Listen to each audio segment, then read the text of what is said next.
অবস্থানে আইন শৃঙ্খলা রক্ষা বাহিনী। এই নিয়ে বিস্তারিত জানাতে বাংলা মোটর এলাকা থেকে যুক্ত হচ্ছেন তৌহিদুল তারেক। তারেক, আইন শৃঙ্খলা বাহিনীর প্রস্তুতি কেমন দেখছেন? বাংলা মোটরের কি অবস্থা?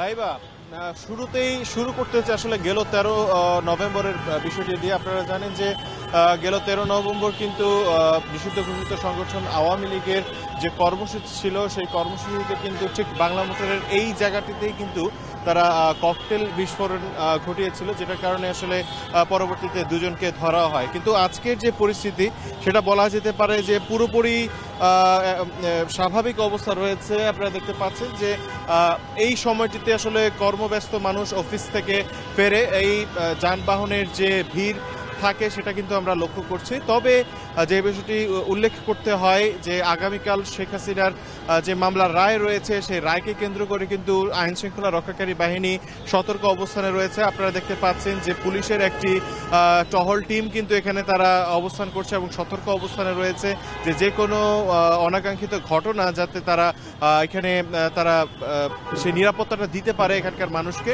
এবং একই সাথে বাংলা মোটরে যে আমরা সচরাচর যে চিত্র দেখি, কর্মব্যস্ত যে আমরা পয়েন্টটি দেখি, এই পয়েন্টটি কিন্তু এখানে রয়েছে, যানজট আমরা দেখতে পাচ্ছি এবং গাড়িও কিন্তু স্বাভাবিকভাবেই চলাচল করছে। একইভাবে আমরা পথচারীও দেখছি, তারাও চলাচল করছে। তবে আমরা জানি যে এই শেখ হাসিনার রায়কে কেন্দ্র করে তার যে দল রয়েছে, দলটি কিন্তু 2 দিনের শাটডাউন কর্মসূচি দিয়েছে। এই কর্মসূচির মধ্যেও রাজধানীতে এই মুহূর্তে কিন্তু এর কোনো প্রভাব এই মুহূর্তে চোখে পড়ছে না। তবে দিন যত বা সময় যত গড়াচ্ছে, রায়ের সময় কিন্তু ততটাই কাছাকাছি বা কাছে চলে আসছে। সেই বিষয়টির দিকে লক্ষ্য রেখে কিন্তু আমরা দেখতে পাচ্ছি যে আইনশৃঙ্খলা রক্ষাকারী বাহিনী রাজধানীর যে গুরুত্বপূর্ণ পয়েন্টগুলো রয়েছে সেই পয়েন্টগুলোতে অবস্থান করছে।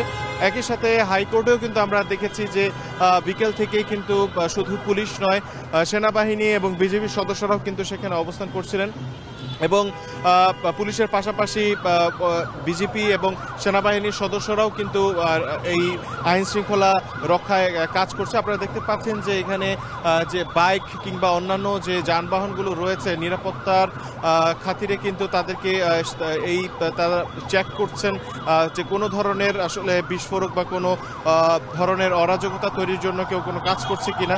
এবং এই এমন পরিস্থিতিতে কিন্তু বলা যেতে পারে যে সাধারণ মানুষ এখানে যারা চলাচল করছে তারা কিছুটা নিশ্চিন্তে রয়েছেন। তবে গেল কয়েকদিন আগের যে ঘটনা ছিল সেই ঘটনার পর যেটা ধারণা করা হচ্ছিল যে পরিবেশ হয়তো কিছুটা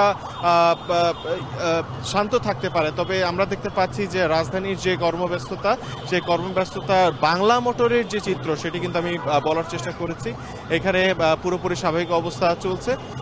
এবং একই সাথে আরেকটি বিষয় একটু উল্লেখ করতে চাই যে আগামীকালকেও কিন্তু নিষিদ্ধ ঘোষিত সংগঠন আওয়ামী লীগের শাটডাউন কর্মসূচি রয়েছে এই রায়কে কেন্দ্র করেই। তবে আইন শৃঙ্খলা রক্ষাকারী বাহিনী কিন্তু বলছে যে এখানে আতঙ্কিত হবার কিছু নেই, কারণ তারা জনগণকেও আশ্বস্ত করছে যে জনগণ তাদের সাথে রয়েছে এবং কোনো ধরনের আতঙ্ক যাতে তাদের মধ্যে না আসে, কারণ পুলিশ তাদের এবং আইন শৃঙ্খলা রক্ষাকারী বাহিনী তাদের নিরাপত্তায় সর্বদা জাগ্রত রয়েছে। এই বিষয়টি কিন্তু তারা আশ্বস্ত করেছে। এই ছিল আমার কাছে সবশেষ। শেখ হাসিনার রায় ঘোষণাকে ঘিরে রাজধানীতে সর্বোচ্চ সতর্ক অবস্থানে রয়েছে আইন শৃঙ্খলা বাহিনী। আর এই বিষয়ে বিস্তারিত জানাতে যুক্ত ছিলেন তৌহিদুল তারেক।